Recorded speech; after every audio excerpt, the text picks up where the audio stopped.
બગદાણા મંદિરમાં જતાની રોડની બંને કાંઠું જે રમકડાથી માંડીને ચા પાણીના જે સ્ટોલ્સ કે જે દુકાનો છે એ બધી મોટા ભાગની કોળી સમાજની છે.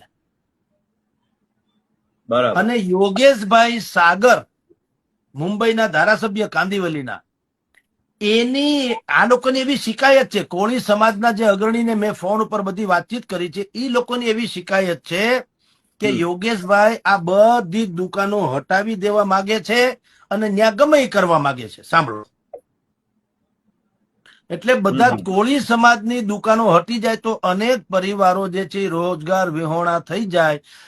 એટલે આ નવનીતભાઈ જે છે એને પોતે, નવનીતભાઈ બાલદિયા, એને ટ્રસ્ટને પેલા 6 મહિના પહેલા રજૂઆત કરી હતી લેખિતમાં કે ભાઈ સાગરભાઈની આ જે મહેચ્છા છે એ સારી નથી.